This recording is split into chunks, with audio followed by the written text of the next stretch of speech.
अगं चपाती दे. घे, इथेच तर ठेवली होती. घे. अजून तुझे बाबा आले नाही येत रे. एवढा अंधार झालाय. ऐकणार नाहीत कधी. बाबा कोणाचे आहेत? समीर तुला काय हवंय? भोवरा. संपदा तू जेव आधी लवकर. अरे समीर जेवत का नाही आहेस तू?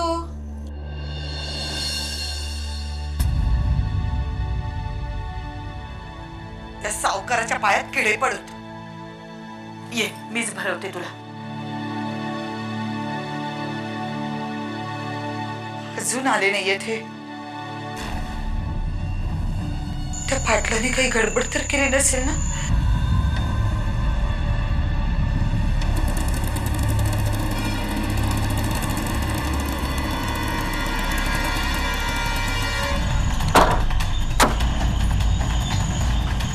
सांगितलेल्या कामात कुठली गडबड होता कामा नये. जसं सांगितलंय दोघांनी मी लक्षात ठेवायचं. समज सगळी तयारी झाली का रे? दादा तुम्ही फक्त हुकूम करायचा. गडबड करू नको.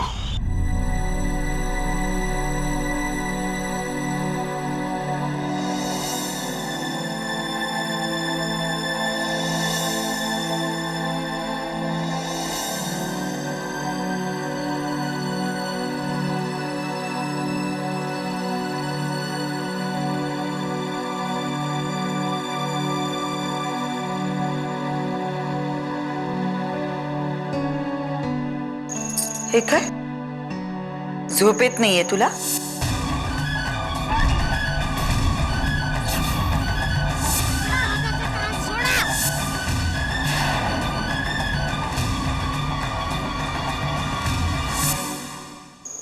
मला तो सावकार आठवतोय.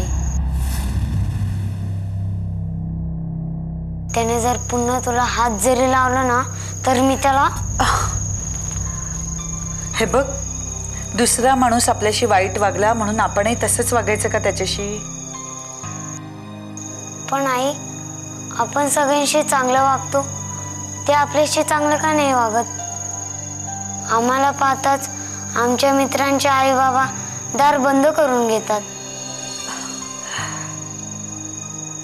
झोपताना सुद्धा तुझ्या डोक्यात संतापाची चूल पेटत असते वाटतं. तुझ्या डोक्यावरून हात फिरवतेस ना तेव्हा संतापाची चूल थंड होते. माझ्या बाळ.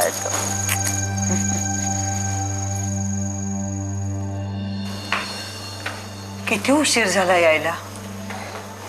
अगं पैशाची काही व्यवस्था होईल का बघायला गेलो होतो, पण सगळीकडून नकारच मिळालाय. किती कष्ट करताय तुम्ही. काळजी करू नका, आई जगदंबेच्या कृपेने सगळं काही व्यवस्थित होईल. मी सांगतो तसं करायचं. जास्त शहाणपणा करायचं इकडे रे.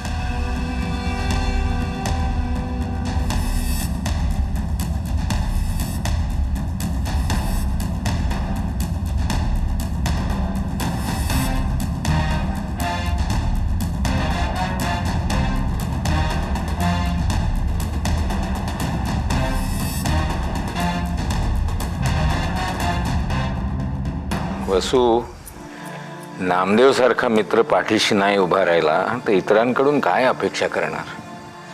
हो, आपण खंबीर राहिलो तर का नाही पाठीशी उभे राहणार?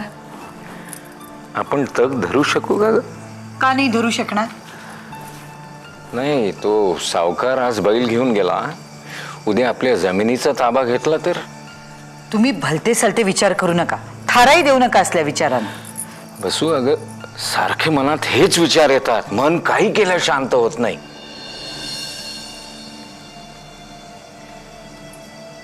ही वादळापूर्वीची शांतता तर नसेल?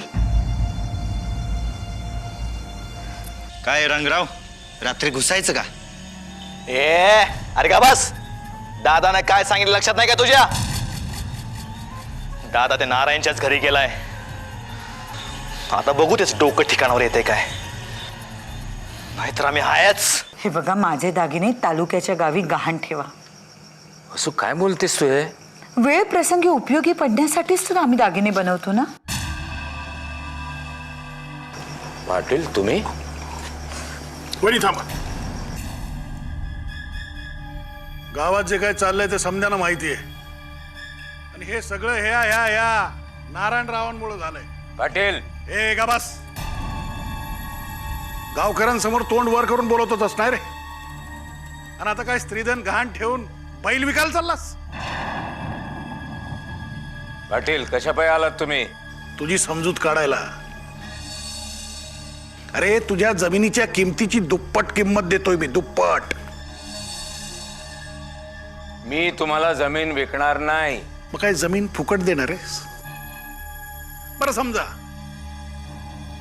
उद्या मी तुझ्या जमिनीवर ताबा मिळवला तर काय करशील रे? पाटील, वहिनी, काय काय होऊ शकतं हे समजवण्याचा प्रयत्न करतोय मी त्याला. हो आम्ही असताना तुम्ही आमच्या जमिनीचा ताबा कसा काय घेणार? अहो तुम्ही असतानाच बैलाचा ताबा घेतला ना सावकारानं. घेतला का नाही?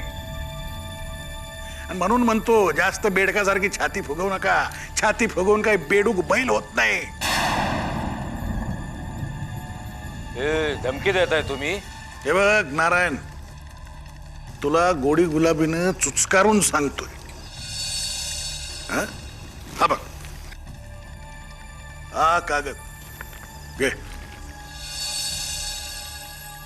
कसला कागद आहे हा? हा कागद म्हणतोय की नारायणनं आपली शेत जमीन अर्जुनरावांना विकली. पाटील चालते वा.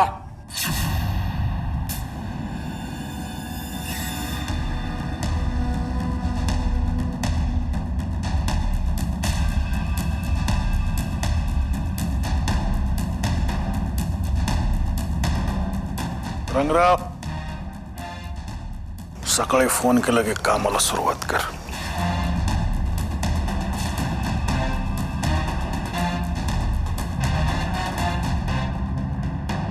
हो कुठे निघालात तुम्ही? तू सोड मला, मी शेतावर जातो आणि नंतर सरपंचांकडे सुद्धा जाऊन येईल. एवढ्या रात्री नको.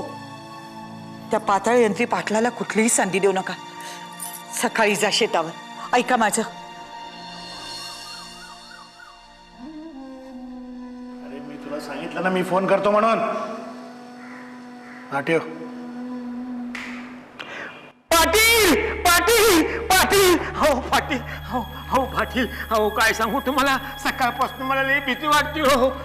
अहो काय झालं काय पाटील माझा यो डावाटू आहे ना सारखा फडफड फडफड करतोय पाटील. खरं सांगतो माझं मन सांगतंय काहीतरी आज अशुभ घडणार आहे हो.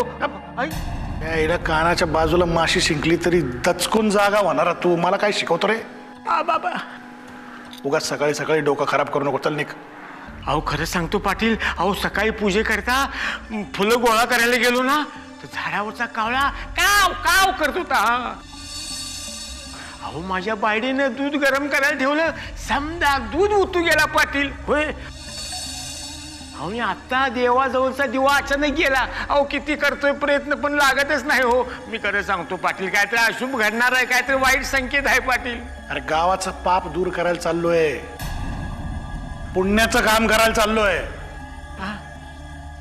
हो त्या नारायणच्या शेतात देवी आहे. हा आणि ती देवी जर कोपली ना तर सगळ्यांचा नायनाट होईल सत्यानाश होईल. अरे जर त्याच्या शेतात देवी असती ना तर तुझ्याकडे भीक मागायला आला नसता तो. शेतात देवी आहे म्हणा. जायला गावाला गांडवाला निघालाय. अरे अशा माणसाला जर गावात उचलून फेकला ना तर ती देवी आपल्यावर प्रसन्न होईल. निघ आता, म्हातारा झालास तू.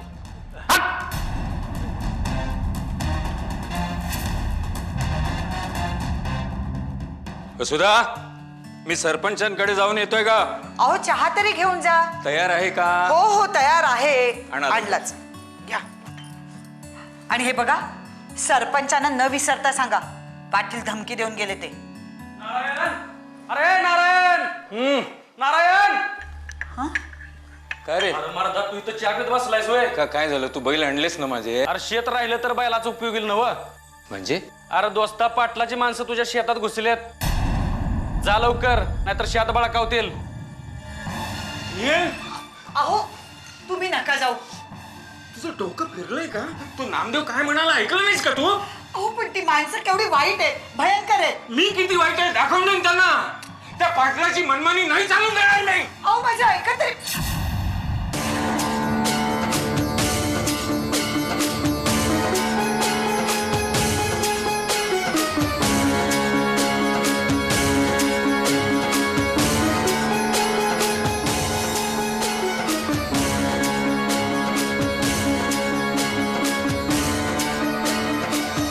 रंगराव, मला एक समजत नाही, त्या सरपंचाला नारायणचा एवढा का पुळका आला होता? सारखी त्याची बाजू घेत होता, म्हणत होता सगळं सामोपचारानं समजावून सांगू त्याला.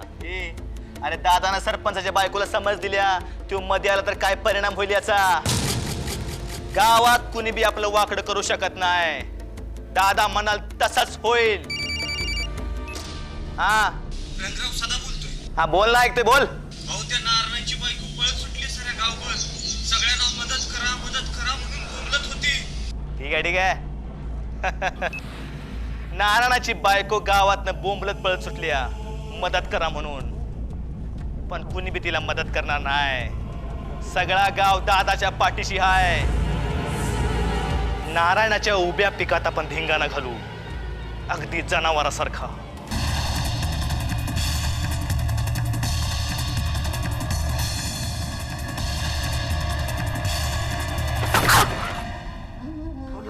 लागलं बिगलं नाही ना? ए यार काय रे तो, सांगायचं नाही? एवढी मोठी बाई समोरून दिसत नाही बाय, मला सांगायचं तरी. चुकलं काय झालं, मला दिसलंच नाही तुम्ही येताना. आणि हे काय हाल करून ठेवले तारा. अहो केवढा घाम फुटलाय तुम्हाला वहिनी.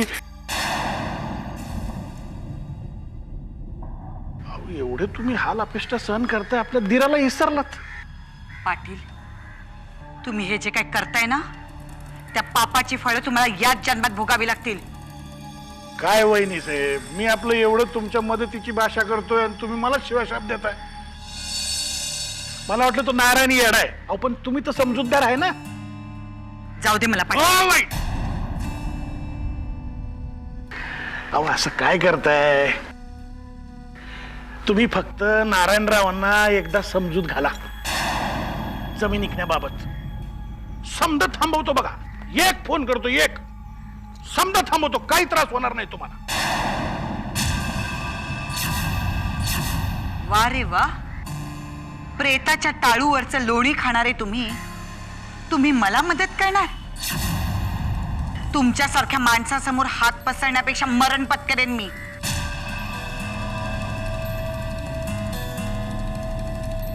आता नवरा बायको दोघांनाही आपली चिता जाळून घ्यायची, त्याला आम्ही काय करणार? चिता तर तुमची पेटवतील गावकरी. बघाच तुम्ही, असल्या धमक्यानं भीक घालत नाही मी. अख्ख्या गावाला तुमच्या विरोधात उभा करून तुम्हाला गावाबाहेर काढायला लावते की नाही ते बघाच.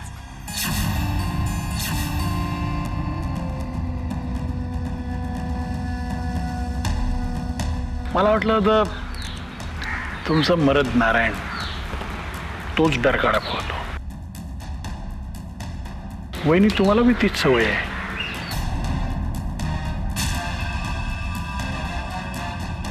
कोण तुला मदत करतं तेच बघतो मी. काळं कुत्र तुझ्या बाजूला उभं राहतं का बघ.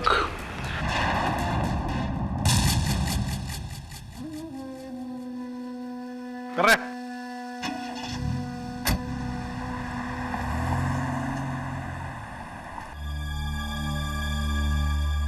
सरपंच, वसुधा आली वाटतं. सरपंच अगं पण मदत केली पाहिजे. मी थांबा, कुठे निघाला? पाटील आहे ना, त्यांचं ते काय ते बघून घेतील ते. वहिनी असं काय करताय?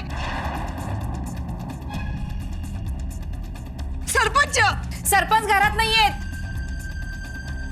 बाहेर गावी गेलेत.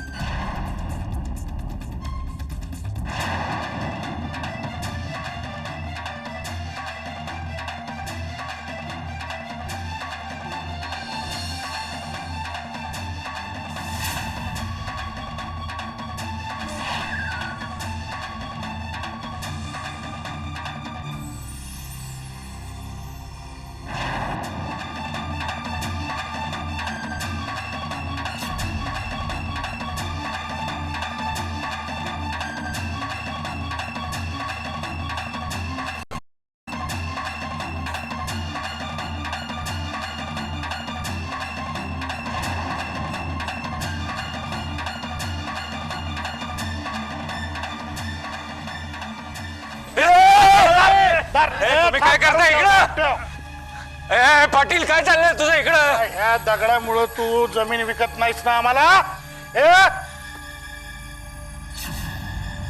फोडा तो दगड फोडा. ए पाटील धार त्याला धार धार त्याला फोड फोड रे. उचल कोदाळ उचल अरे.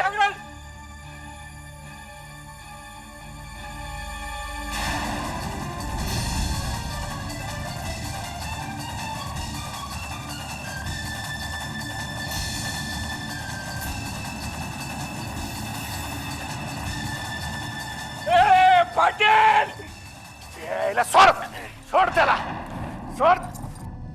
काय रे हे लय मात झाला तुला लय लय मस्ती धर चालेला धर मारते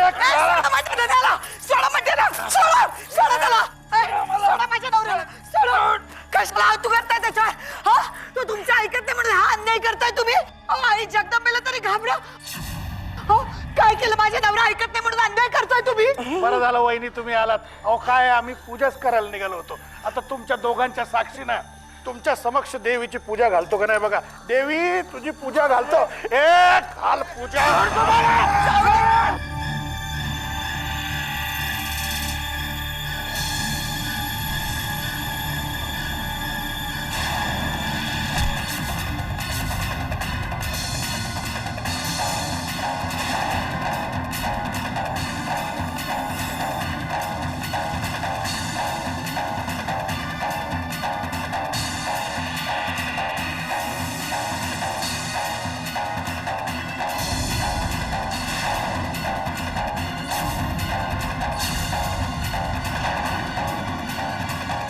रंगराव ओ रंगराव रंगराव हे उठके अरे उठके रंगराव